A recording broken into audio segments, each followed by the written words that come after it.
Level 1. Age 18. You just turned legally an adult, and nothing about the world agrees with the paperwork.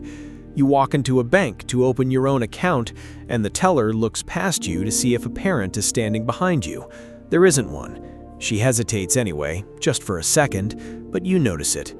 You can vote, you can sign a lease, you can be sent to war, but you can't rent a car, and the guy at the counter still asks if your mom knows you're here. At school, teachers still call your house. At work, customers ask to speak to a manager and assume you aren't one. Correctly, but they assumed it before checking.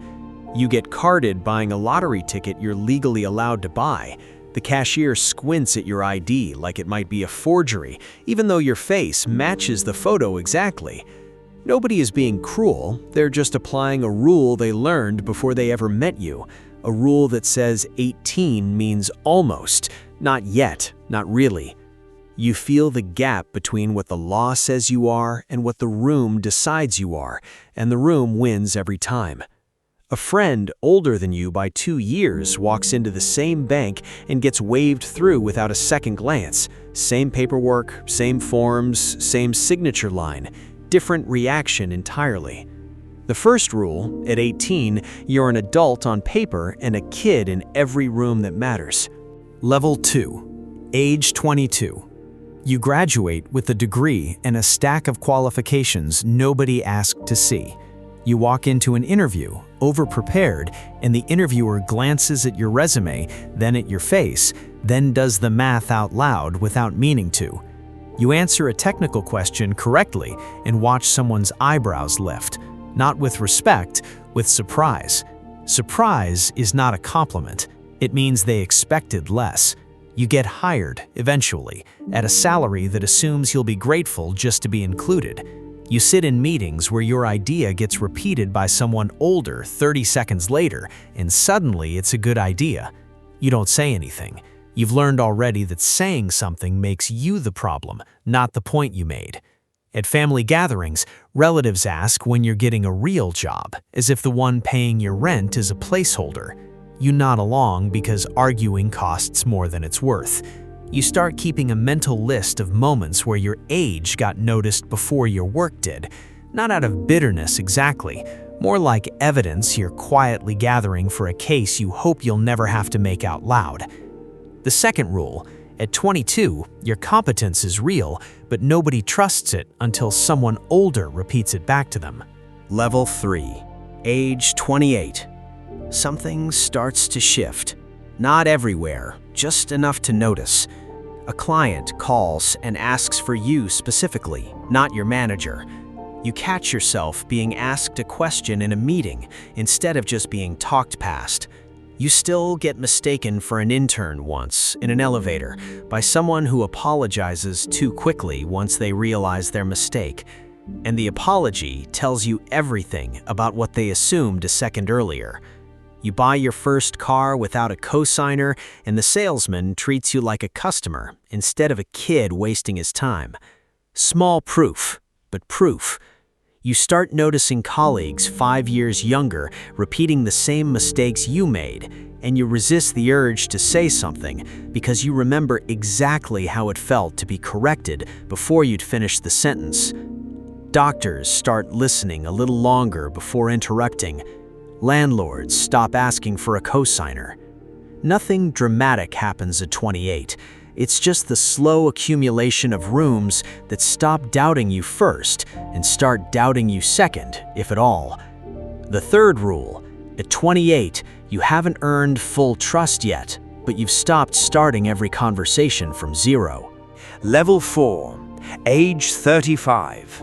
People start asking your opinion before you offer it, not because you demanded the floor, because the room quietly decided you belong on it.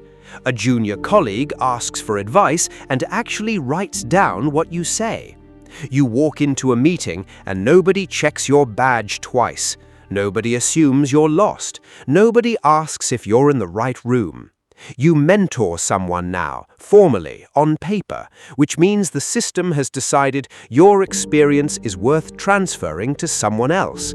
At the doctor's office, they explain less and listen more, treating your own read on your body as data instead of noise. Your parents stop offering unsolicited advice about your career, not because they ran out of opinions, but because they've started deferring to yours. The shift is subtle enough that you almost miss it until you catch yourself mid-sentence, realizing nobody has interrupted you in this meeting, not once, and you can't remember the last time that happened before 30. The fourth rule: at 35, you stop explaining yourself and start being asked to explain things to other people instead. Level 5. Age 42. Authority is assumed now by default, before you say a word. You walk into a room and people wait for you to speak first, not because of a title, necessarily, just because of the math your face does in their head. Nobody asks if you're qualified anymore. They ask what you think should happen next. Your kids' teachers speak to you like a fellow adult managing a system, not like a parent to be managed. At work, decisions route through you, whether or not you asked for that responsibility, because somewhere along the way, you became the person whose sign-off means the conversation is over. You stop feeling the need to prove anything in a first meeting, because the room already extended the benefit of the doubt before you opened your mouth. It's not arrogance, it's the absence of a fight you used to have to fight every single time. You notice it most in silence, in the meetings where you say less than you used to and somehow carry more weight per sentence than you did a decade ago. The fifth rule, at 42, credibility stops being something you build in the room and becomes something you carry into it. Level 6. Age 50. Respect is fully there, but something else creeps in alongside it, quiet and hard to name. You walk into a room full of people 20 years younger and notice they defer to you out of politeness more than genuine curiosity about what you think. A younger colleague explains a piece of new technology to you slowly, kindly, the way you once explained things to someone older. You catch the shift and don't say anything at all, the same way you didn't say anything at 22 when the roles were reversed. At family events, you've become the one people ask for money advice and medical advice, treated as the stable center of the room, which feels like respect and also feels like being quietly moved to the edge of the party where the interesting conversations aren't happening anymore. Nobody excludes you, they just stop assuming you want in, and by the time you notice the pattern, it's already been happening for a while without your permission. The sixth rule: at 50, you're trusted completely and included a little less, and the two arrive together whether you asked for both or not. Level 7. Age 65. The word retirement gets attached to you whether or not you're actually done working. Coworkers start asking about your plans in a tone that assumes the answer, not a question really, more of a countdown they're doing out loud. Doctors talk slower now, louder sometimes, checking boxes about your memory that they never checked at 40, even when nothing about your memory has changed. Your opinion in a family decision gets acknowledged and then quietly overridden by your own adult children, who love you and also no longer fully trust your judgment the way they did 10 years ago.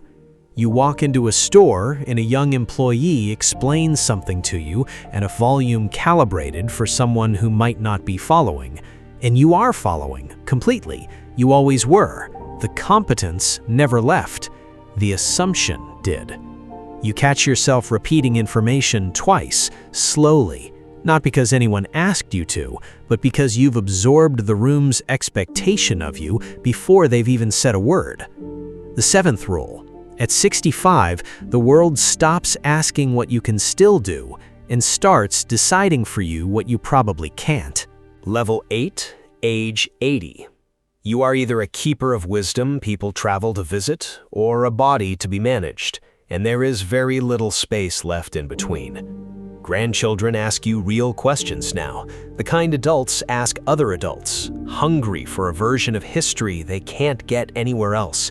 And in those moments, you feel more listened to than you have in decades. Then a nurse speaks to you like a child in the very next room, loudly, slowly, using your first name without asking. Deciding your age has made you simple. Both things happen in the same week, sometimes the same day. Family photos put you at the center, honored, framed, the reason everyone gathered. The whole day quietly organized around your presence without anyone announcing it. Meanwhile, a form somewhere lists you as a dependent, a line item, a person other people now make decisions about instead of with. You are not confused about which version of yourself is real. Everyone else just keeps choosing whichever one is easier for them in the moment. The 8th rule: at 80, you become either the most respected person in the room or the most overlooked, and which one depends entirely on who's looking. Somewhere, right now, someone just turned 18. They're standing at a counter trying to open a bank account, and the teller is looking past them for a parent who isn't coming. They don't know yet that the doubt in that room isn't personal. It's just what 18 looks like to people who've already decided what 18 means before meeting them. They don't know that at 35, people will wait for them to speak first, that at 50, they'll be trusted completely, and quietly move to the edge of the party at the same time, that at 80, they might be revered and dismissed in the same afternoon by 2 different people in 2 different rooms. They think this is about being 18. It's not. It's about the number everyone else uses to decide how much of you they're willing to actually see, long before they've bothered to find out who you are. You are the same person at every age. The room just decides how much of you it's willing to see based on a number you didn't choose and can't control.